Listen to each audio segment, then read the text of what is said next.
আসসালামু আলাইকুম ওয়া রাহমাতুল্লাহি ওয়া বারাকাতুহু। গোপন রহস্য বুঝতে গেলে সর্বপ্রথম তাজকিয়া করতে হবে। এই মুসলমান, তাজকিয়া কাকে বলে? তাজকিয়াতুন নফস তৈরি করতে হবে, তবে আল্লাহ পাওয়া যাবে। সহজে গোপন রহস্য পাওয়া যাবে? পিয়ারে মুসলমান, তাজকিয়াতুন নফস বানাতে হবে।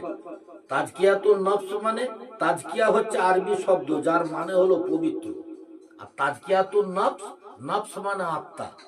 তাহলে তাজকিয়াতুন নফস মানে হলে আত্মার পবিত্রতা হাসিল করতে হবে। তাহলে পরে আপনি গোপন রহস্য আপনি বুঝতে পারবেন। মসজিদ নববীতে একদল সাহাবী ইবাদত করতেন, তাদেরকে আসহাবে সুফা বলা হতো। তেনারা কোরআন হাদিস অনুযায়ী আমল করতেন। এই সুফা হতি সুফি সমাজের নাম এসেছে আর গঠন হয়েছে। এনারা আগে নফসকে পরিষ্কার করেছেন, তারপর তাজকিয়াতুন নফস গড়েছেন।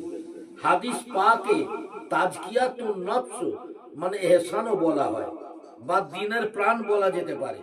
দুনিয়ার লোভ লালসা তাড়িয়ে দিয়ে আল্লাহর প্রেমে গভীর সম্পর্ক গড়া, এর নাম হচ্ছে তাসাউফ। যেমন ফুল আতরের গন্ধ দেখা যায় না, যেমন ফুল আতরের গন্ধ দেখা যায় না কিন্তু মানুষকে মোহিত করে দেয়, তো তাসাউফকারী বান্দা ইমানের খুশবুতে মোহিত করে ফেলে মুরিদ গণকে। ও ওলি আল্লাহর তাদের দিল মোহিত হয়ে থাকে, পীরের প্রেমে বিভোর হয়ে থাকে। পিয়ারে মুসলমান, ফানার পথ তাসাউফের সন্ধান করে। আর মনে রাখবেন, এই তাসাউফের বীজ বুনেছেন স্বয়ং নবী করিম সাল্লাল্লাহু আলাইহি ওয়াসাল্লাম। তিনি এই স্বয়ং মানে তাসাউফের বীজ বুনেছেন। নবীজি হেরা গুহায় সাধনা করেছেন। নবী হলেন তাসাউফের শ্রেষ্ঠ মুরিদ, আর আসহাবগণ হলেন তার আদর্শ। আধ্যাত্মিকের মূল মন্ত্রই হলো আল্লাহকে চেনা, নিজেকে জানা, সৃষ্টির রহস্য বোঝা, আল্লাহর সাথে বান্দার সম্পর্ক গড়া। শরিয়াত ইসলামের দেহ, তাসাউফ ইসলামের রূহ। এটি তাজকিয়াতুন নফস বলে। তাসাউফ হাসিল হবে, তাজকিয়াতুন নফস না হলে প্রকৃত মুমিন হতে পারবে না। তাহলে কি বোঝাতে চাইলাম? তাজকিয়া নফস মানে অন্তরকে পবিত্র করতে হবে। যদি অন্তরকে পবিত্র না করা যায়, তাহলে আপনি কোনই এলেম আমল হাসিল করতে পারবেন না। খালি মুখে বললে হবে না, এলেম আলাদা আর আমল আলাদা। প্যারে মুসলমান, আপনি যখন দেখবেন আল্লাহর রহমতে আপনি অন্তরের সঙ্গে জিহাদ করতে পেরেছেন, হ্যাঁ আমার ভাইয়েরা, আল্লাহ পাক পরওয়ারদিগার উপায় আলমকে পাওয়ার জন্য যদি যুদ্ধ ঘোষণা করতে পারেন অন্তরের সঙ্গে, তবেই আপনি মুসলমান হবেন। বাইয়াত হতে হবে, তা না হলে আপনি কিছু রাস্তা পাবেন না। বাইয়াত মানে কেনা বেচা। হ্যাঁ প্যারে মুসলমান, আর এই বাইয়াত কোথা থেকে এসেছে? এই বাইয়াত হযরতের নবী পাক থেকে এসেছে। আল্লাহর নবী হযরতে আলী কারমুল্লাহ ওয়াজহুকে বাইয়াত করেছেন। হযরতে আলী কারমুল্লাহ ওয়াজহু একদিন বলেন, ইয়া রাসূলুল্লাহ, ইয়া হাবিবাল্লাহ, আমাকে আল্লাহ পাওয়ার সহজ রাস্তা বলে দিন। আল্লাহর নবী, দয়ার নবী হযরতে আলী কারমুল্লাহ রাদিয়াল্লাহু তাআলা আনহুকে বললেন, হে আলী, তুমি আমার সঙ্গে পড়ো লা ইলাহা ইল্লাল্লাহ, এতটুকুন পড়ো। এইভাবে ওনাকে এলেম শিক্ষা দিলেন। আর হযরতে আলী কারমুল্লাহ ওয়াজহু হযরতে হাসান রাদিয়াল্লাহু তাআলা আনহুকে, তার মানে উনি আবার বাইয়াত করলেন, ওনাকে এলেম দিলেন। এইভাবে সিনাই চলতে চলতে এলেম চলে আসে। তার থেকে আছে হযরতে উসমান গনির কাছে। প্যারে মুসলমান, আবু বকর সিদ্দিক, চার সাহাবা হয়ে এই সিলসিলাই জারি রয়ে গেল। দুনিয়াবিতে আমরা আল্লাহর রাসূলকে না পেলেও নবীর পরে আর তো নবী হবে না, এই ওলিদের মাধ্যমেই চিনতে হবে। এই সিলসিলায় এসে পৌঁছালো কোথায়? হযরতে খাজা গরিবে নওয়াজ রহমাতুল্লাহ আলাইহি, ওনার পীর হযরত গিয়াসউদ্দিন রহমাতুল্লাহ আলাইহির কাছে, উসমান হারুনি রহমাতুল্লাহ আলাইহির কাছে। যে খাজা গরিব নওয়াজের পীর, তেনার নাম হলো হযরত খাজা উসমান হারুনি। উনি এই সব লিপিবদ্ধ করে রাখতেন না, কিন্তু খাজা গরিবে নওয়াজ ওনার কাছে মুরিদ হওয়ার পরে এই চিশতিয়া সিলসিলার নিয়ম কানুন উনি সব লিখে রেখে গেছেন। সেই লেখাই আজকে চলে আসতেছে। তো পিয়ারে ভাই, তাই এক জায়গায় হযরতে জুনায়েদ বাগদাদী বলেছেন, মান লাইসা লাহু শাইখুন ফাসাইখুহু শায়তান, যার পীর নাই তার পীর হলো শয়তান। আর আল্লাহ কোরআনে কি বলেছে, ওয়াল্লাযীনা ওয়াজাহাদু ফীনা লিনাহদিয়ান্নাহুম সুবুলানা। আল্লাহ বলেন, আমার সন্তুষ্টির জন্য জিহাদ করো, নিশ্চয়ই আমি সরল পথের সন্ধান দেব। আল্লাহ জিহাদ করতে বলেছে আল্লাহকে পাওয়ার জন্য। জিহাদ দুই রকমের, একটা আসগার আর একটা আকবার। একটা যুদ্ধ হচ্ছে সামনাসামনি লড়াই করা, আর একটা যুদ্ধ হলো মনের সঙ্গে শয়তানের লড়াই করা, আল্লাহর পথকে হাসিল করা। সেইটা কি হাদিস পাকে আকবার বলা হয়েছে, আল্লাহর রসুল বড় যুদ্ধ বলে ঘোষণা করেছেন। তো ভাইয়েরা আমার, আপনারা বুঝতেই পাচ্ছেন এই ক্যাসেট বিচে তো আজকাল বেশি কথা হয় না, এটা শুধু একটু যোগাযোগ রাখার জন্য। তা মনে রাখবেন, আমরা সেই চিশতিয়া সিলসিলার মানুষ, মোটামুটি আল্লাহ ওয়ালাকে ভালোবাসি। আর ভাইয়েরা মুরাকাবায় বসে খেয়াল করবেন, এই আয়াতকে খেয়াল করবেন সব সময় যখন আমল করবেন। মুরাকাবায় বসে কি আয়াত খেয়াল করবেন, রব্বানা যালামনা আনফুসানা ওয়া ইল্লাম তাগফির লানা ওয়া তারহামনা লানাকুনান্না মিনাল খাসিরিন। চক্ষু বন্ধ করে বসতে হবে, নাভি থেকে টানতে হবে লা, তারপরে আপনার লাভি থেকে লা টেনে ডান কাঁধ পর্যন্ত লা। তাহলে কি বোঝা গেল, নাভি থেকে টানতে হবে লা, টেনে ডান কাঁধে আসতে হবে, এসে বাঁ কাঁধে ইল্লা আল্লাহ বলে আপনার বাঁ পায়ের কলব আছে, এই কলবে ধাক্কা মেরে ছাড়তে হবে। তাহলে কি বোঝা গেল, আমার দিকে দেখুন তাহলেই বুঝতে পারবেন। লা ইলাহা ইল্লাল্লাহ, লা ইলাহা ইল্লাল্লাহ, এইভাবে আপনাকে জারব লাগাতে হবে। পেয়ারে মুসলমান, দৈনিক আপনি কম করে আধ ঘন্টা করুন। চিশতিয়ায় পান আন পাশে স্থান আছে, ছাড়ার সময় লা ইলাহা ইল্লাল্লাহ, এ হলো পাশ আন পাশ। অজু লাগে না, চলতে ফিরতে সব সময় আপনি করতে পারবেন। মোরাকাবায় বসে এই আয়াত খেয়াল করবেন। বললাম 40 দিন একা আমল করার নাম কি চিল্লাকাশি বলে। পিয়ারে মুসলমান, অনেক কথা, সব কথা এই ক্যাসেট বিচে হয় না।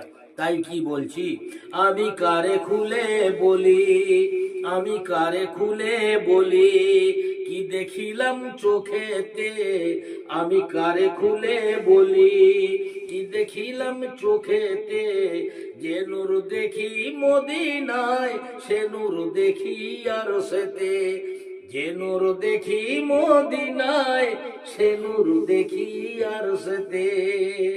আল্লাহ রসুল দয়ার নবী জিবরিল আমিনের সঙ্গে যখন দেখা হলো, আল্লাহ রসুল নিজেই বললেন, হে জিবরিল, তুমি তো আল্লাহর তরফ থেকে খবর নিয়ে আসো, আল্লাহকে কোনোদিন চোখে দেখেছো? বলে না। বলে চোখে যদি দেখতে চাও তো আরশের পর্দা হাঁটিয়ে দেখবে। আল্লাহর রসুল ওই সময় মদিনা শরীফে মাথায় পাগড়ি বাঁধছিলেন। কি আল্লাহর খেলা, আল্লাহ কেমন দেখতে কেউই তো জানে না। তো ফেরেশতা জিবরিল আমিন চলে গেলেন আরশে মুআল্লায়, পর্দা হাঁটিয়ে দেখছেন। কি দেখছেন? আল্লাহ দেখা তো দূরের কথা, দেখলেন যে নবী মদিনায় বসে আছে সেই এখানে বসে পাগড়ি বাঁধছে।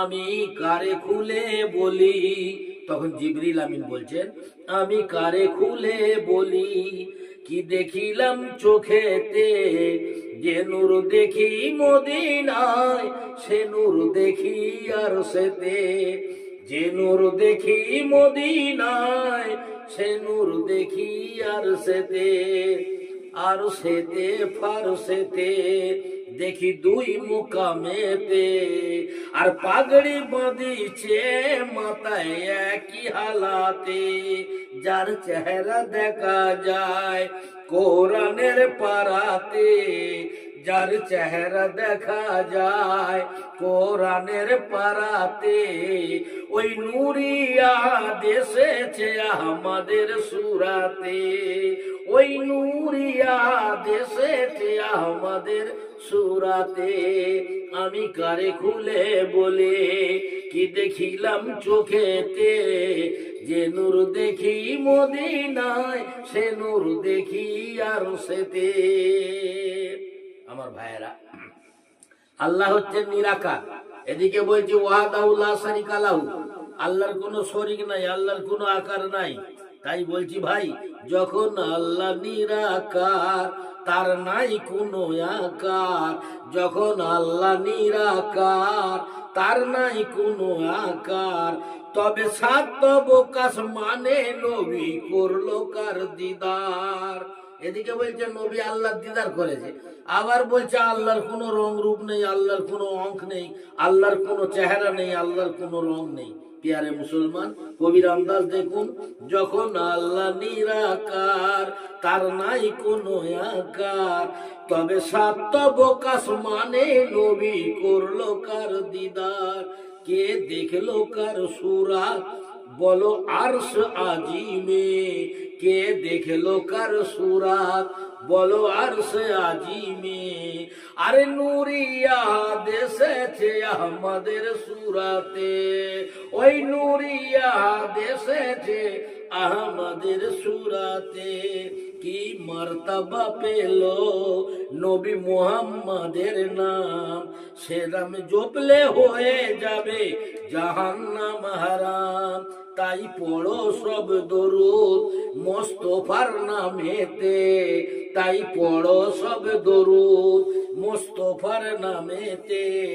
ওই নূরিয়া দেশেছে আমাদের সুরাতে, আমি কারে খুলে বলি কি দেখিলাম চোখেতে, যে নূর দেখি মদিনায় সে নূর দেখি আর সেতে।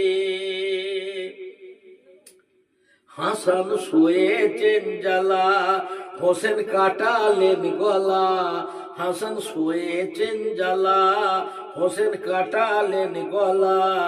আর মা ফাতেমা করিল পান সবর পিয়ালা, মা ফাতেমা করিল পান সবর পিয়ালা। নবী মুস্তাফার এলাম নবীর দামান ধরিতে, নবী মুস্তাফার এলাম নবীর দামান ধরিতে। ওই নূরিয়া দেশেছে আমাদের সুরাতে, আমি কারে খুলে বলি কি দেখিলাম চোখেতে, যে নূর দেখি মদিনায় সে নূর দেখি আর সেতে। শায়ের ইসলাম কবি গুলজার সিপাহী শেষ ছন্দে কি বলছে শুনুন। তোমায় হবে না যেতে ওই চাঁদ তারাতে, তোমায় হবে না যেতে ওই চাঁদ তারাতে, তোমায় হবে না যেতে ওই চাঁদ তারাতে। আর খুঁজে দেখো পাবে সব কোরআনের আয়াতে, আরে খুঁজে দেখো পাইবে সব কোরআন পাকেতে। গুলজার জানতে যদি চাও, গুলজার জানতে যদি চাও আরো কিছু জানো, গুলজার জানতে যদি চাও আরো কিছু জানো। কেতাব পড়ার আগে পীরের দামানটি ধরো, ওই কেতাব পড়ার আগে পীরের দামানটি ধরো। তাই বলছি আমি কারে খুলে বলি কি দেখিলাম চোখেতে, যে নূর দেখি মদিনায় সে নূর দেখি আর সেতে। এই জন্য পীর মুর্শিদ ধরতে হবে। তবে গোপন রহস্য প্রিয়ারে মুসলমান আপনি বুঝতে পারবেন, যার জন্যে আপনি জানবেন। যদি কামেল পীর আপনি না ধরেন তাহলে এলেমে মারফাতে গোপন রহস্য আপনি পেতে পারবেন না, পারবেন না, পারবেন না।